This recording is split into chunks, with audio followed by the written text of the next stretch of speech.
आपसे पहला सवाल है कि किन मुद्दों पर चुनाव केंद्रित है और कौन से क्षेत्रीय और राष्ट्रीय विषय अहम भूमिका निभा रहे हैं। जी, बहुत शुक्रिया रेहान भाई। सबसे पहले तो मैं मध्य भारत टाइम्स का शुक्रिया अदा करता हूँ कि उन्होंने मेरी राय जानने के लिए आज मुझे अपने प्लेटफ़ॉर्म पर बुलाया। मैं उनका फिर से एक बार शुक्रिया अदा करता हूँ और मैं ये कहना चाहता हूँ कि इस बार जो विधानसभा 2024 के चुनाव है, उसका अहम मुद्दे उसके जो है वो रियासती हो या पूरे देश के हो, वो ये है बेरोज़गारी, दूसरा इंसाफ और तीसरा धर्म के आधार पर फैली हुई समाज में जो बिखराव है, वो और चौथा जो है संविधान का बचाव। इस पर ये चुनाव केंद्रित है। आपसे दूसरा सवाल है कि इस बार के चुनाव में उम्मीदवारों की व्यक्तिगत छवि, उनके वादे और उनकी पिछली कार्यशैली किस प्रकार मतदाताओं को प्रभावित कर रही है। जी, जैसा कि विधानसभा इलेक्शन शुरू है, तो हमारे शहर में भी इलेक्शन है और हमारे शहर में और पूरे हिंदुस्तान में जहाँ-जहाँ भी इलेक्शन जारी है, इलेक्शन की कैंपेनिंग अभी शुरू है, तो यहाँ पर बीजेपी और कांग्रेस जो है पूरा ज़ोर लगा रही है और यही दोनों पार्टियाँ जो है मध्य मुकाबिल है। तो हमारे शहर में भी जो पार्टियाँ हैं, वो बीजेपी और कांग्रेस जो है अहम रोल अदा कर रहे हैं इस इलेक्शन में। तो मैं सबसे पहले ये कहना चाहूँगा कि बीजेपी के चंद्रशेखर बावनकुळे जी और कांग्रेस पार्टी के सुरेश भोयर जी अहम किरदार निभा रहे हैं इस इलेक्शन में और उनकी ही जो है असल लड़ाई है इसके अंदर में। तो बावनकुळे जी जो है पिछले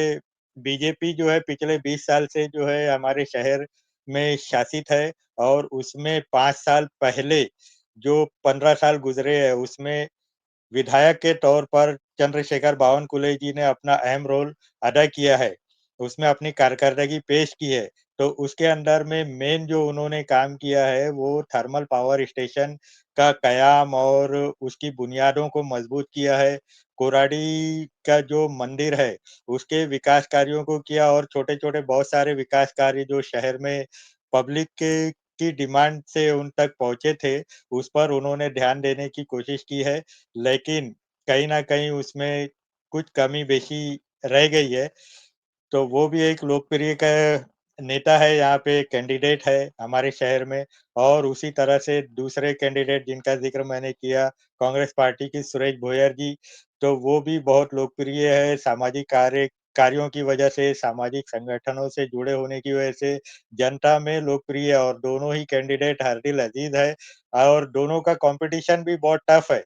और दोनों के मुद्दे जो है वो ये लेकर चल रहे हैं कि हम जब आएँगे तो रोज़गार मुहैया करवाएँगे और इसी बात पर जो ये इलेक्शन है, दोनों के कार्यकर्ता आपस में पब्लिक से जो तालमेल बिठाया है और पब्लिक से जो उनका वो है, क्या कहना चाहिए संबंध है, तो उसमें राय जो निकल कर आई है वो तकरीबन कॉमन है कि यहाँ पे एमआईडीसी का कयाम होना चाहिए, यहाँ पे समाज के उत्थान के लिए बहुत सारे काम किए जाने चाहिए। इस पर जो है ये इलेक्शन दोनों के लिए एक ही विचारधारा पर चल रहा है। आपसे तीसरा सवाल है कि मतदाताओं के बीच के मुद्दे, उनकी प्राथमिकताएं और क्या वे बदलाव की अपेक्षा कर रहे हैं या वर्तमान सरकार को समर्थन दे रहे हैं। जैसा कि हम देख रहे हैं कि केंद्र में और हमारे इलाके में बीजेपी जो है शासित है और बीजेपी ने बहुत अच्छे काम किए, बहुत अच्छी प्लानिंग जो है लोगों के सामने पेश की है, जिससे जनता का रुझान उनकी तरफ हमेशा से बढ़ा हुआ है, उनके साथ में लगाव बढ़ा हुआ है, उनकी मोहब्बत दिल में कायम है। उन्होंने महिलाओं के लिए बहुत सारे काम किए हैं, गाँव-खेड़ों में बहुत सारे अच्छे-अच्छे विकास के कार्य किए हैं। लेकिन कहीं न कहीं पब्लिक बदलाव चाहती है अब। 20 साल उनके साथ में ज़िंदगी गुज़ारी और उसके बाद में अब बदलाव की स्थिति ऐसी उत्पन्न हुई है कि पिछले कुछ वर्षों से और कुछ महीनों से धार्मिक उथल-पथल और धार्मिक लड़ाई जो है हमारे बीच में पैदा हो गई है। अगर कोई नेता भाषण देने खड़ा होता है तो वो धर्म धर्म को जो है मुद्दा बनाकर पेश करता है और आपस में एक-दूसरे के खिलाफ जो है बातें होती है, जिसकी वजह से समाज में एक बिखराव पैदा हो गया है और पब्लिक ने जो है धीरे-धीरे मन बनाना शुरू किया है और वो मन बनाते-बनाते इतनी मजबूती पकड़ ली है कि अब लोग बदलाव चाहते हैं। तो ये कांग्रेस के लिए एक प्लस पॉइंट है कि वो अच्छी कारकर्दगी, अच्छे प्लान जो है पब्लिक के लिए पेश करे, ताकि पब्लिक का रुझान उसकी तरफ जो बढ़ रहा है, वो और मजबूत हो जाए। बाकी नीतियाँ तो सबकी एक ही है। आपसे चौथा सवाल है कि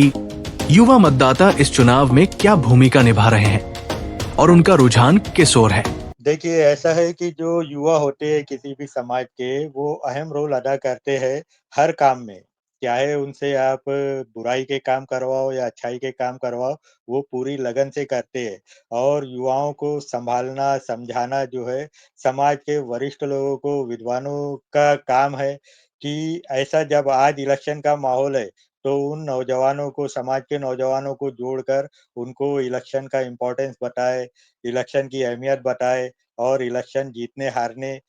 इसके बारे में समझाएँ कि उनकी एक गलती से जो है क्या-क्या नुकसानात कर सकती है और एक समझदारी के काम उनको क्या फ़ायदा पहुँचा सकते हैं। तो इस तरह से जो है हमारे सामने जो भी कैंडिडेट है, इलेक्शन का प्रत्याशी है और जो भी पार्टियाँ हमारे सामने है, तो हमारा जो वरिष्ठ लोगों का और विद्वानों का काम ये है कि वो युवाओं को ये चीज़ समझाए और पार्टियों की जो भी नीतियाँ है, उसका अध्ययन करके पार्टियों के नीतियों के अंदर पब्लिक का क्या फ़ायदा है, समाज का क्या फ़ायदा है, युवाओं का क्या फ़ायदा है, बेरोज़गारों का क्या फ़ायदा है, उस पर ध्यान देते हुए उस पार्टी की तरफ अपना रुझान बढ़ाना चाहिए और उसको जो है सत्ता में लाना चाहिए, ऐसी मेरी राय है। और मैं देख रहा हूँ अभी जैसा कि आपने ज़िक्र किया कि मैं नौजवानों में भी रहता हूँ और समाज के सभी तबकों के साथ रहता हूँ और बहुत सारे लोगों के रुझानात मुझे पता चलते हैं। तो मैं ये देख रहा हूँ कि जो सामाजिक बिखराव अभी पैदा हुआ है और बेरोज़गारी का सामना है, बहुत सारे बच्चे जो है पढ़े-लिखे बेरोज़गार घूम रहे हैं, इधर-उधर भटक रहे हैं, जॉब नहीं है। तो उनके लिए जो है ये बेहतरीन एक मौका है कि वो ऐसी पार्टियों को तलाश करे, पार्टियों की नीतियों को जाने कि उनके लिए, उनके फ़ायदे के लिए उन नीतियों में क्या-क्या चीज़ें हैं। तो मैं ये देख रहा हूँ कि जैसा राहुल गांधी ने और कांग्रेस पार्टी ने देश को जोड़ने के लिए अपनी एक मुहिम चलाई, तो वो नौजवानों के समझ में आई, उस चीज़ को उन्होंने एक्वायर किया और अभी वो रुझान जो है कांग्रेस से पार्टी की तरफ नौजवानों का बढ़ रहा है। बीजेपी का जो जन समूह है, वो तो उसके साथ में है, लेकिन दीगर जो लोग थे इधर-उधर भटक रहे थे, वो लोग अभी कांग्रेस पार्टी से जुड़ गए हैं। तो मैं ये कहना चाहूँगा कि एक तरह से कांग्रेस पार्टी हमारे इलाके में मजबूत हो गई है और महाराष्ट्र में तो वो मजबूती की डगर पर चल पड़ी है, तो इंशाल्लाह कांग्रेस से को आगे फ़ायदा होगा और बीजेपी को भी फ़ायदा होगा, लेकिन कहीं न कहीं 2-3 सीटों का उसको नुकसान भी होने का चांस पूरा-पूरा है। आपसे पांचवा सवाल है कि कौन से गठबंधन मजबूत हो रहे हैं और प्रमुख दलों की रणनीतियां क्या है।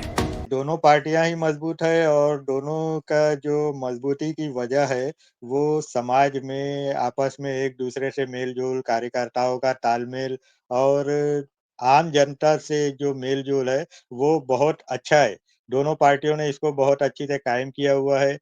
और जो बीजेपी शासित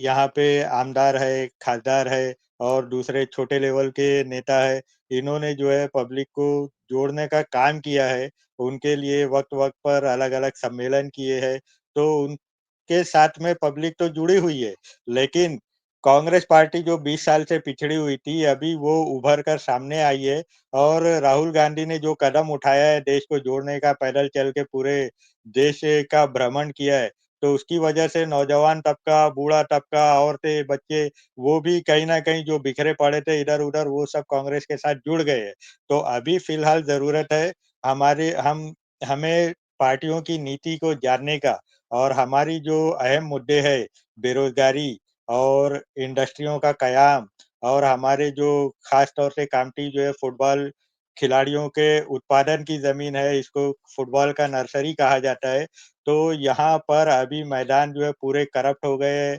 अतिक्रमण ग्रस्त हो गए हैं, जहाँ पे अब बच्चों को और खिलाड़ियों को खेलने की जगह बिल्कुल खत्म हो गई है। एक तरह से उनके करियर को दाग लग चुका है कि अब वो कहीं भी फुटबॉल नहीं खेल सकते, जबकि हमारे यहाँ के फुटबॉल खिलाड़ी देश और विदेश में नाम कमाए हैं, देश का भी और अपने शहर का भी। और ऐसा नहीं है कि वो करोड़पति घराने से ताल्लुक रखते हैं, वो सब गरीब घराने से ताल्लुक रखने वाले खिलाड़ी हैं और वो एक पब्लिक प्लेस में, पब्लिक मैदान में और अवाम का जो मैदान होता है शहर में, सरकारी मैदान वहाँ जाके खेले-कूदे, बड़े हुए और वहाँ से उन्होंने तरक्की पाई है। तो इस तरह के जो मैदान उनसे छीन लिए गए हैं, तो मैं ये निवेदन करूँगा जो भी अभी हमारे विधायक के कैंडिडेट हैं उनसे कि ये मैदानों के बारे में सोचें और मैदानों को देने की बात करें, उसके लिए कोशिश करें, ना सिर्फ़ बात करें, आश्वासन दें, बल्कि पक्के वादे के साथ में उस मैदान को दिलाने की कोशिश करें। ये हमारी अपनी डिमांड है और ऐसा मैं आम जनता से भी ख्वाहिश करूँगा और जो प्रतिनिधि है उनसे भी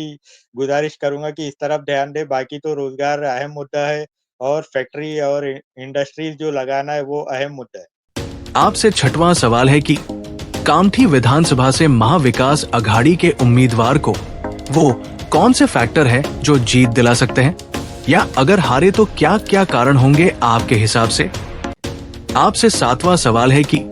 कामठी विधानसभा से महायुति के उम्मीदवार को वो कौन से फैक्टर है जो जीत दिला सकते हैं, या अगर हारे तो क्या क्या कारण होंगे आपके हिसाब से। देखिए, ऐसा है कि जहाँ हमारे सामने द 2 कैंडिडेट हैं, एक चंद्रशेखर बावनकुळे जी जो बीजेपी से ताल्लुक रखते हैं। उन्होंने तो 20 साल में बहुत सारे विकास कार्य किए हैं, जो पब्लिक के सामने है, पब्लिक जानती भी है। और उसी तरह से जो सुरेश भोयर साहब जी हैं, वो एजुकेशनिस्ट है और समाज के मुख्तलिफ संगठनों से जुड़े हुए हैं, जिसकी वजह से उनका भी जुड़ाव पब्लिक से है। लेकिन किसी भी पार्टी की मजबूती और उसका जो आगे की कारकर्दगी है वो डिपेंड करती है उसकी नीतियों पर, उसके कार्यकर्ताओं के तालमेल पर और उनका पब्लिक से मेल-जोल, समाज में उनका अच्छा जो सुलूक है, व्यवहार है, यही जो है डिपेंड करता है सारी पार्टियों की मजबूती पर। लेकिन पिछले कुछ समय से हम जिस तरह से देख रहे हैं कि धार्मिक चीज़ें बीच में कोई आ जाता है, कुछ धार्मिक बातें कर देता है और कुछ गलत-सलत बातें करके जो है पब्लिक का ध्यान भटकाने की कोशिश करता है। ऐसे लोगों से सावधान रहने की ज़रूरत है और हमें जो है पार्टी की नीतियों पर ध्यान देकर उस पर काम करने की ज़रूरत है और पार्टियाँ जो है मज़बूत वही होती है जिनकी नीतियाँ साफ-सुथरी होती है, पब्लिक से रिलेटेड होती है, पब्लिक के लिए होती है, पब्लिक के विकास के लिए होती है, जो पब्लिक को जोड़ के रखती है। ऐसी नीति वाली दोनों ही पार्टियाँ हैं, दोनों ही कोशिश कर रहे हैं और हमारे यहाँ तो दोनों बहुत मज़बूत है। लेकिन मैं ये कहना चाहूँगा कि दोनों की फाइट इस वक़्त जो है बहुत टफ है, दोनों दिन-ब-दिन मज़बूत हो रहे हैं। कांग्रेस पहले शुरू में पिछड़ी हुई थी, लेकिन अब वो मज़बूती की तरफ अग्रसर है और उसी तरह से बीजेपी जो है, चंद्रशेखर बावनकुळे जी के खेमे में भी थोड़ी-सी बेचैनी है ये मज़बूती आने की वजह से और कहीं ऐसा ना हो कि ये बेचैनी उनकी बढ़ती जाए, लेकिन फैसला तो मतदाता ही करेगा कि आखिर में वो किस रुझान पे कायम रहता है और क्या रिज़ल्ट वो सामने देता है। आपसे आठवां सवाल है कि अगर आप विधायक बनते तो सबसे पहली कामठी की कौन सी समस्या हल करते। बहुत अच्छा सवाल है आपका ये। बचपन में अक्सर ये खेल-खेल में या स्कूल कार्यक्रम में इस तरह के उन्वान दिए जाते थे कि अगर मैं विधायक होता तो क्या करता? ये एक सवाल होता था जिसका बच्चे जवाब देते थे और बच्चे बड़ा अच्छा-अच्छा जवाब उसमें दिया करते थे। तो इसी तरह से मैं ये कहना चाहूँगा कि अगर मैं विधायक बनता हूँ अपने शहर का, तो मैं सबसे पहले एक सटीक जो है सर्वे करवाऊँगा अपने शहर का, अपने क्षेत्र का, जिसके अंदर में औरतों की, बच्चों की, मर्दों की सही तादाद का अंदाज़ा लगाया जा सके, उनकी तालीमी की हालत का, उनकी गरीबी की हालत का, रोज़गार, बेरोज़गारी की हालत का और उनकी विभिन्न समस्याओं का और उनकी विभिन्न ज़रूरतों का जो है, क्या उनकी ज़रूरत है, बेसिक चीज़ें क्या है, हमको क्या देनी चाहिए, इन सब चीज़ों का सर्वे होगा। उनके काम, कारोबार, धंधे जो है, उन सब का जो है एक सर्वे हमारे सामने होना चाहिए ताकि हम उसकी सही ढंग तौर से नीतियाँ बना सकें और उनका जो है नीतियों को चला सकें। उनके दरमियान पेश कर सके। बाज़ दफ़ा ऐसा होता है कि सरकारें कुछ करना चाह रही है, पब्लिक की डिमांड कुछ होती है जिसकी वजह से पब्लिक खुश नहीं होती और सरकार के ऊपर मनमानी का आरोप लग जाता है। तो सरकार और जनता ये दोनों का तालमेल होना बहुत ज़रूरी है, तब वो सरकार देर तक चलती है। तो इसके लिए जो है अगर मैं विधायक बनूँगा, तो सर्वे के बाद में सबसे पहले मैं तालीम के लिए जो सुविधाएँ हैं, बेहतर से बेहतर करने की कोशिश करूँगा। हमारे एरिया में जो स्कूलें हैं, ख़ास तौर से नगर परिषद की स्कूलें, गाँव खेड़े की स्कूलें, जो सरकारी स्कूलें हैं, उनके हालात बहुत बदतर है। जैसा कि हम अक्सर सर्वे में देखते हैं, नगर परिषद की स्कूल में कि मराठी मीडियम की जो प्राइमरी स्कूल है, उसमें 4 बच्चा पढ़ रहा है, हिंदी मीडियम की स्कूल में 5 बच्चा पढ़ रहा है और हमारे शहर में क्योंकि मुस्लिम इलाका बहुत बड़ा है, तो वहाँ की नगर परिषद स्कूल में एक क्लास में कम से कम 60 बच्चे पढ़ रहे हैं। तो सर्वे के अंदर ये चीज़ सामने आती है। और मराठी मीडियम के बहुत सारे बच्चे जो है इधर-उधर गुम रहते हैं। मतलब कोई किसी स्कूल में जा रहा है, कोई किसी स्कूल में जा रहा है या फिर वो प्राइवेट स्कूल के अंदर में चले जाने की वजह से सरकारी स्कूलें खाली खाली पड़े रहती है। तो हम उसमें बेहतर से बेहतर सुविधा देने की कोशिश करेंगे, जो उन्हें प्राइवेट स्कूल्स में दिखाई देती है या मिलती है या नज़र आती है और जिसके लिए बहुत पैसे खर्च करने पड़ते हैं। उसी तरह से दूसरा जो मैं काम करूँगा सबसे पहले कि मैं एक दिव्यांग हूँ और दिव्यांग होने के नाते मैं दिव्यांगों के लिए विशेष कार्यशाला जो सरकार द्वारा संचालित की जाती है, उसका उसको कायम करने की कोशिश करूँगा, ताकि हमारे शहर में, हमारे तहसील में कम से कम 600 और 800 जो है दिव्यांग बचते हैं, उसमें ज़्यादातर नौजवान लड़के-लड़कियाँ ही हैं, वृद्ध लोग तो बहुत कम हैं, तो वो बेचारे बेरोज़गार होते हैं। तो उसमें उस कार्यशाला के अंदर में उनकी तालीम, उनके रोज़गार का इंतज़ाम किया जाएगा, ताकि वो भी फ़ख्र से सर ऊँचा करके जी सके, डिप्रेशन में उनकी ज़िंदगी ना गुज़रे। तीसरी चीज़ जो मैं करूँगा इंशाअल्लाह, वो कॉटेज इंडस्ट्री का कयाम है, जिसमें घरेलू औरतें समूह और औरतों का समूह घरेलू काम-काज के अलावा रोज़गार भी पा सकेंगी। और चौथा काम है कि हम बुनकरी तबके से ताल्लुक़ रखते हैं, इसलिए अपैरल या गारमेंट हब कामठी शहर में बनाया जाना चाहिए और ये बेहतरीन रोज़गार हमारे लोगों को दे सकता है। उसके बाद में जो मेरा 5वाँ पॉइंट है, वो है स्किल्ड मज़दूर। उनके लिए स्मॉल स्केल इंडस्ट्री का कयाम बहुत ज़रूरी है, ताकि वो अपने रोज़गार उसमें रोज़गार पा सके और अपना जीवन-यापन आसानी से कर सके। छठवाँ जो मुद्दा है वो आईटी हब या एजुकेशन हब का कयाम कामठी में होना चाहिए, क्योंकि यहाँ पे अक्सर जो है नेतागण हमारे या सियासी पार्टियाँ वो ये एहसास दिलाती है कि कामठी क्षेत्र जो है, वो मिलिट्री एरिया से घिरा हुआ है, यहाँ बड़े कारखाने नहीं लगा सकते। तो मैं ये चाहता हूँ कि यहाँ कम से कम छोटे कारखाने जो घरों में शुरू हो सकते हैं, उसके लिए बहुत बड़ा इंतज़ाम नहीं करना पड़ता है, शेड्स नहीं लगते हैं। तो ऐसी कॉटेज इंडस्ट्रीज़ कामठी शहर में शुरू की जाए और मैं तो ये कहता हूँ कि ये सारे जो है बहाने हैं सरकार के और सरकारी नुमाइंदों के। जब यहाँ से हाईवे गुज़र सकता है और मेट्रो रेल की परियोजना यहाँ पे आ सकती है, उससे अगर मिलिट्री एरिया को किसी तरह की कोई दिक्कत नहीं हो सकती है, उससे कोई खतरा लाहक नहीं हो सकता है, तो फिर इंडस्ट्री लगाने से क्या खतरा लाहक हो सकता है? ये आम पब्लिक अभी तक समझ ही नहीं पाई है कि ये बहाने का वाक़ई वाक यानी इसका वाक़ईतन क्या असर होने वाला है या नहीं हो सकता है। तो जब मेट्रो लाइन यहाँ से गुज़र सकती है और मिलिट्री एरिया को कोई खतरा नहीं है, तो मैं समझता हूँ कि इंडस्ट्री लगाने से भी कोई खतरा नहीं है। उसी तरह से सरकार के मार्फ़त से बेहतरीन सुविधाओं की उपलब्धि ज़रूरी है। उसी तरह शहर जो है, शहर की सफाई, पानी, हरियाली और बेहतरीन इंतज़ाम और गरीब बस्तियों के अंदर में रास्तों का बेहतरीन इंतज़ाम होना चाहिए, नालियाँ होना चाहिए, साफ-सफाई का बेहतरीन और सौंदर्यीकरण होना चाहिए, ताकि हमारा माहौल साफ-सुथरा और खुशनुमा हो और सेहतमंद हो। और दूसरी चीज़ ये है कि हमारे जो सरकारी अस्पताल है, बहुत बड़ा अस्पताल है, उप-जिला रुग्णालय है हमारा, लेकिन वहाँ की शिकायत अक्सर आती है कि वहाँ ना डॉक्टर होते हैं, ना किसी तरह की सर्जरी की जाती है। 50 बरस पुराना जो इतिहास है उसके अंदर में यहाँ पे सर्जरी का कोई काम आज तक शुरू नहीं किया गया है और यहाँ पे जो भी मरीज़ आते हैं, इनको सीधा जो है ज़िला रुग्णालय नागपुर भेज दिया जाता है इलाज के लिए। तो ये इतना बड़ा हॉस्पिटल करोड़ों रुपए और 100 बेड का हॉस्पिटल बनाया गया है, करोड़ों रुपए खर्च करके, ये अस्पताल हमारे किसी काम का नहीं है। तो वहाँ पे पूरी स्वास्थ्य सुविधाएँ सरकारी मुहैया की जाए, ताकि गरीब आदमी बगैर इलाज के जो है दुनिया से रुखसत ना हो बल्कि उसकी पूरी तरह उसका इलाज हो और वो चुस्त-दुरुस्त होके, तंदुरुस्त होके अपने परिवार घर में वापस जा सके। इसी तरह से विभिन्न समस्याएँ हमारे समाजों में होती है, हिंदू समाज में भी होती है, मुस्लिम समाजों में भी होती है। तो इस क्षेत्र में और दूसरे इसी तरह के क्षेत्रों में इन समस्याओं के निराकरण के लिए विचार-विमर्श केंद्र होना चाहिए, जहाँ पे हमारे विद्वान और हमारे समाजों के विद्वान ख़ास तौर से, अगर मुस्लिम बहुल क्षेत्र है, तो वहाँ पे विचार में विमर्श केंद्र हो, जहाँ पे हमारे मुफ्ती, मौलाना और आलिम लोग जो है बैठकर हफ्ते में 1, 2, 3 दिन कुछ ऐसा टाइम सेट करे, जिसमें वो समस्याओं का निराकरण करे। तो ऐसे विचार-विमर्श केंद्र हमें तैयार करना चाहिए और हमारा शहर जो है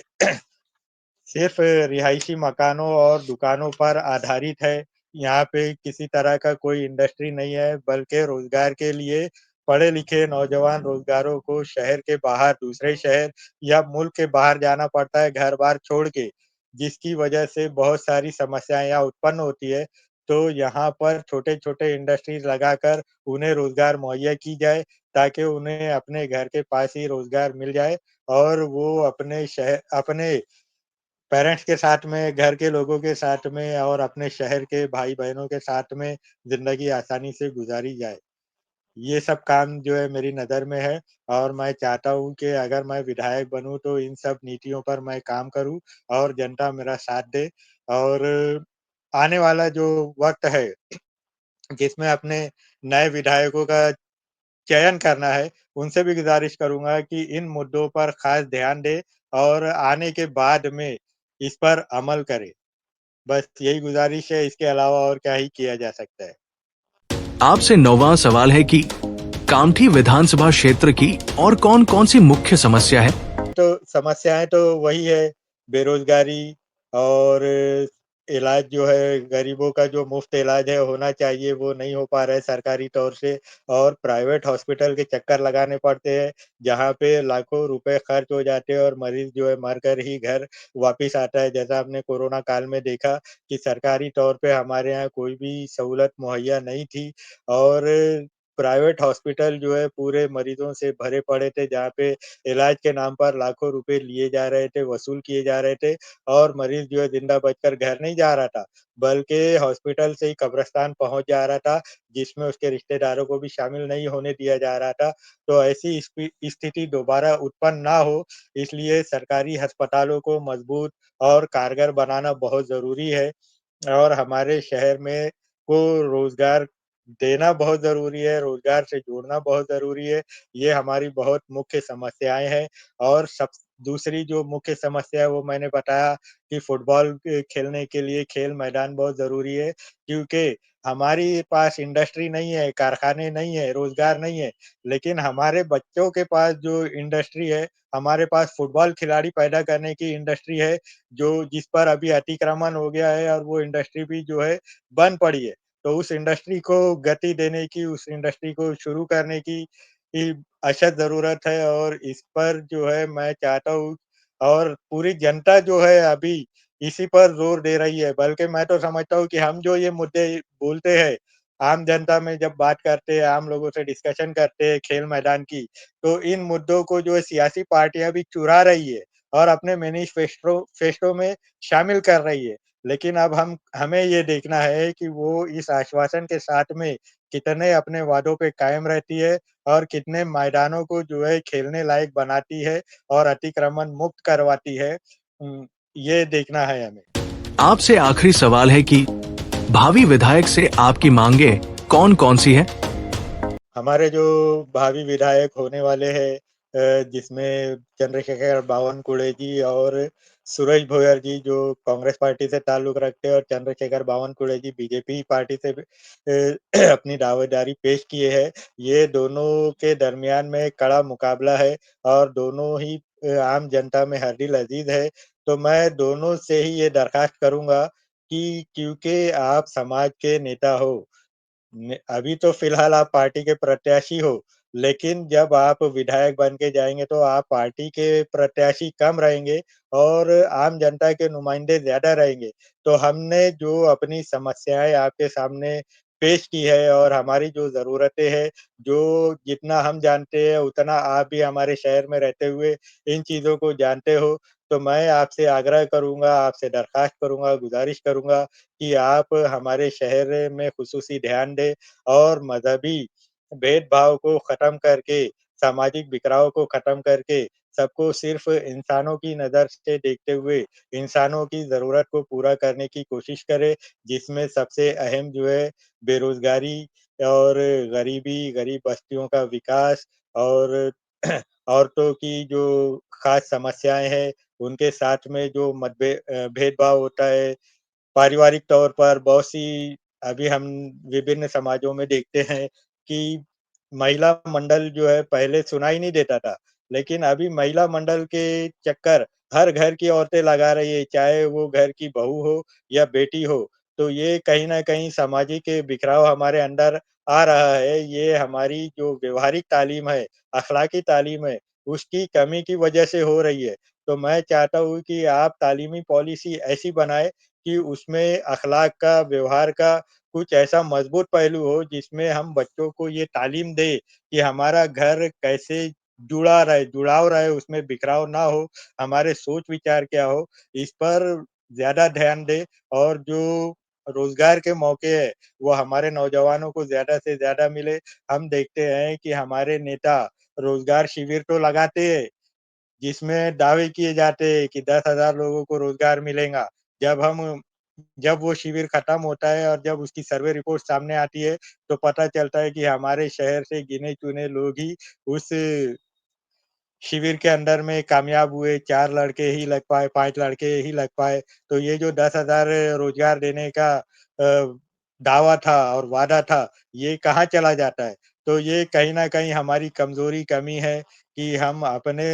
नौजवानों को रोज़गार नहीं दे पा रहे हैं, तो इस पर ध्यान देने की बहुत ज़रूरत है। और अगर हमने रोज़गार के मामले को हल कर लिया, इस पे काबू पा लिया, तो हमारे शहर जो है एक तरक्की याफ़्ता शहर होगा। हमारे शहर में भी बहुत अच्छी-अच्छी प्रतिभाएँ मौजूद है, फुटबॉल के खिलाड़ियों के तौर पे तो मौजूद है, लेकिन जो पढ़े-लिखे नौजवान हैं, उसके अंदर में एक से एक साइंटिस्ट यहाँ पैदा हो सकते हैं। हमारे कामठी शहर के साइंटिस्ट जो है पूरी दुनिया में मशहूर है। आप अगर चल फिर कर उनका सर्वे करें,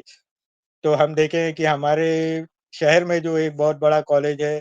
एसके पोरवाल कॉलेज, जो पूरे हिंदुस्तान में जाना-माना कॉलेज है, वहाँ से कई स्टूडेंट निकलते हैं, तो वो साइंटिस्ट बनते हैं, बड़े-बड़े चार्टर्ड अकाउंटेंट बनते हैं, बड़े-बड़े विद्वान बनते हैं, जिनका लोहा पूरे हिंदुस्तान में माना जाता है। लेकिन अभी कुछ वर्षों से जो है नौजवान उस स्तर पे नहीं पहुँच रहे हैं, तो हमारे विधायक का ये काम है कि ऐसी नीतियाँ बनाए कि वो उत्पत उत उन्नति और उत्पत्ति हमारे शहर से फिर से हो। जिस तरह से नेशनल और इंटरनेशनल लेवल के फुटबॉलर यहाँ से पैदा होते हैं, यहाँ से पहला जो है हॉकी का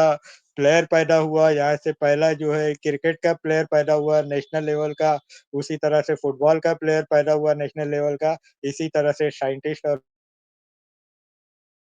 पैदा होने लगे और हम देखें कि ज़रा-सी ध्यान देने से हमारे बच्चे जो है दुनिया में सबसे आगे तरक्की की राह पर गामज़न होते हैं। तो मैं अपने विधायकों से यही डिमांड करूँगा कि बेरोज़गारी और तालीम के शोबे को बहुत मज़बूत करें और हर गरीब-अमीर को सबको एक लेवल से देखकर उसको मौका फ़राहम करें और समाज के बिखराव को जो है सँभालने की कोशिश करें। यही आपकी कामयाबी है, हमारी कामयाबी है, आम जनता की कामयाबी है।